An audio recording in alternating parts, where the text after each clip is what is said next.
On planet Pyoletic, it was still nighttime outside, and it would still be for another 6 months.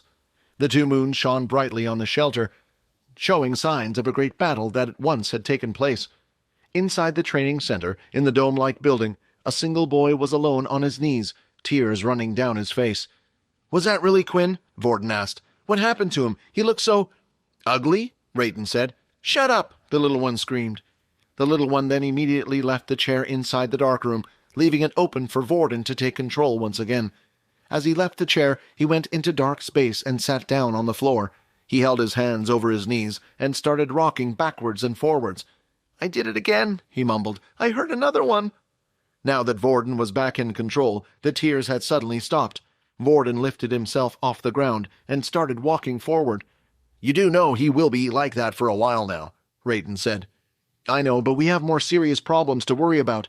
If that really is Quinn, what happened to him? And can we even help him turn back?"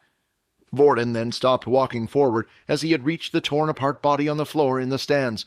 All that was left of Ian was his 2 legs that had been torn from the waist down.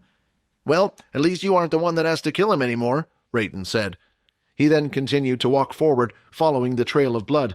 The beast had taken the top half of the body, which left a trail behind which made it easy to follow. "Hey, wait! Check the man's trousers. He had that advanced tier beast crystal, don't you remember? Now that he's dead, we may as well take it."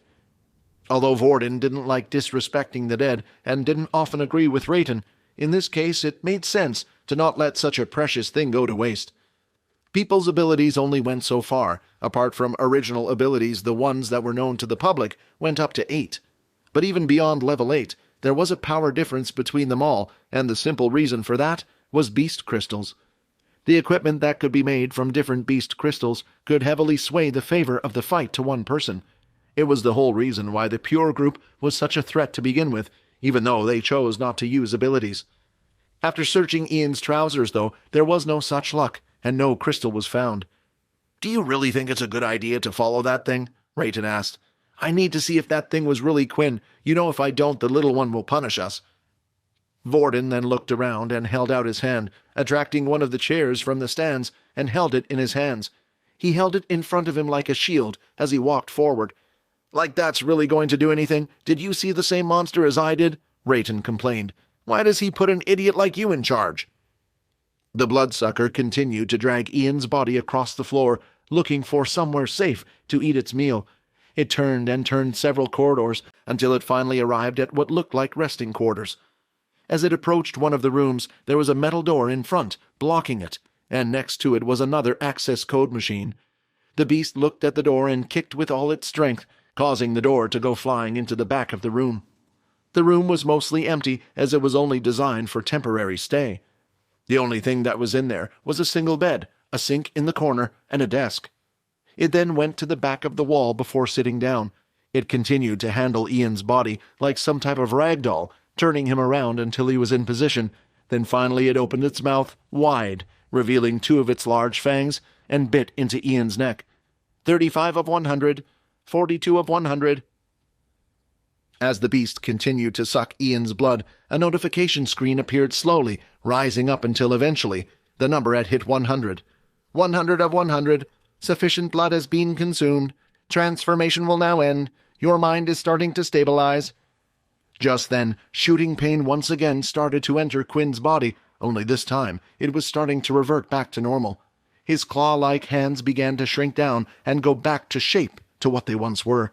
His incredibly tight skin softened around his body and face. His ears were no longer pointed, and his teeth too returned to normal, and finally the white in his eyes could be seen once again. As his body returned to normal, he started to huff and pant heavily. His whole body was sore, and his mind was ringing like crazy. Then images started to flash into his head, everything that he had done while he was the Bloodsucker. Even though he had no control, he felt like he was there every step of the way. "Vorden, what's he doing here?" Then more images started to flash into his head, and finally he remembered slicing a man in half. As he opened his eyes and the ringing pain had stopped in his head, he looked in front of him. He could see a half-torn, eaten man with 2 large puncture wounds on his neck. "That was me!" "First human killed. High-level user detected. Reward instant level up."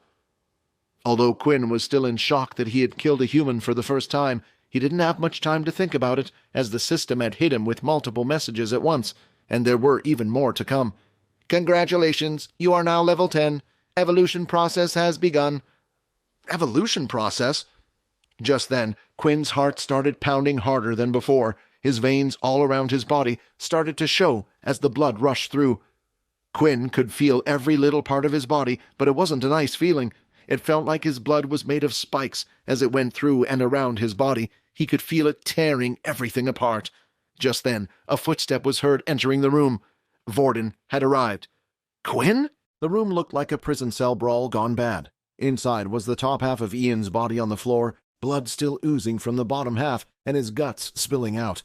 If Vorden had never seen a scene like this before, it would cause a normal person to throw up all over the place. Then, when he looked up, he could see Quinn kneeling on the floor in pain. It was, as he thought, the creature that attacked him before was him. Although he no longer looked like the beast anymore, it was clear, the damaged uniform, the dead body on the floor. "Hey, Quinn, are you all right? Is something wrong? Do you need anything?" Vorden asked. "Get away!" Quinn groaned out as the pain continued to shoot through his whole body. "Maybe I can help." "I said get away!"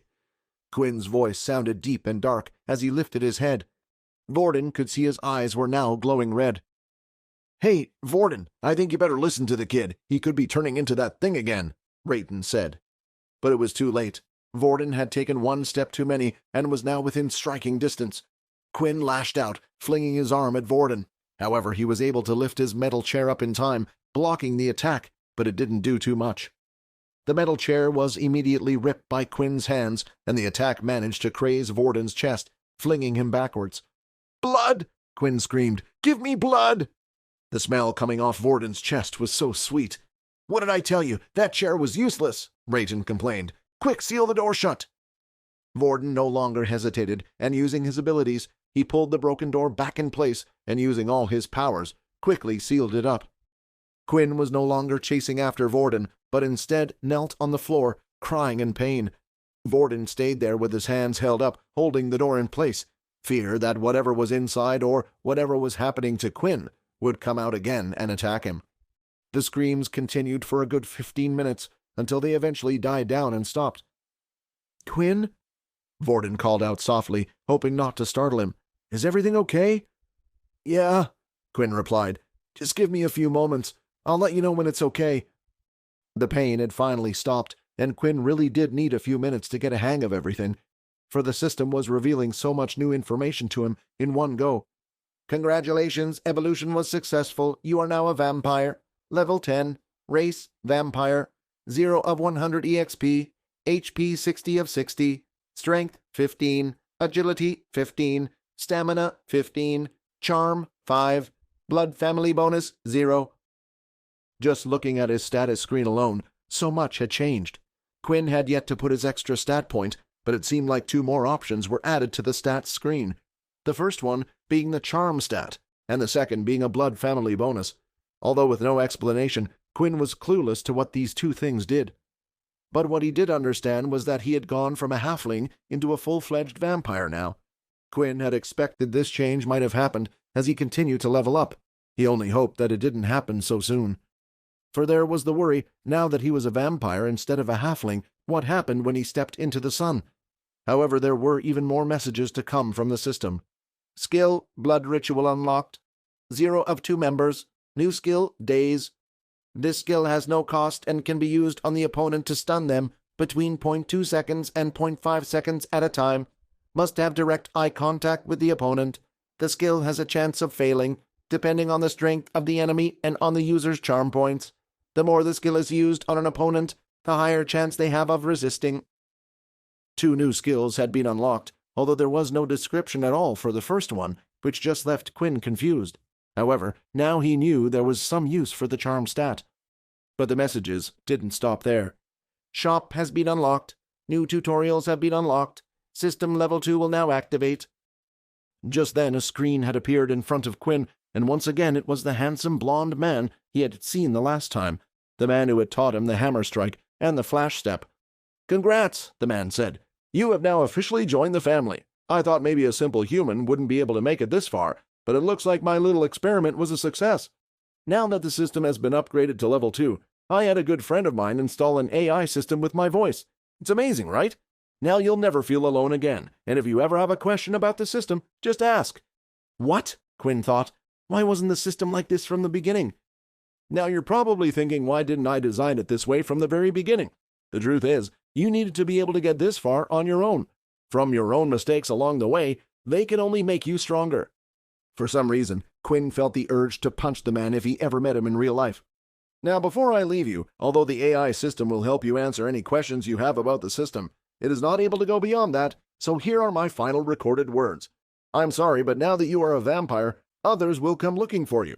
They have already blended into society, so it's almost impossible to tell who is one and who isn't.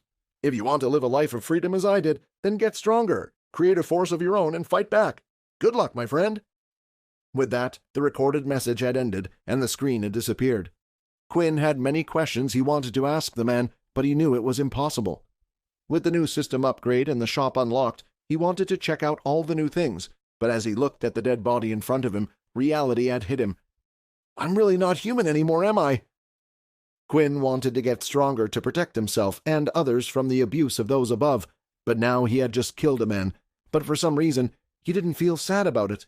In fact, it felt like it was just something he needed to do to survive. Before Quinn was to check out all the new things the system had revealed there, was one more problem he needed to face, and it was on the other side of the door. It was time to confront Vorden. Hi, Quinn here. Wondering what happens next? If you want to jump the queue and unleash all episodes, click on the link here and install the Pocket FM app.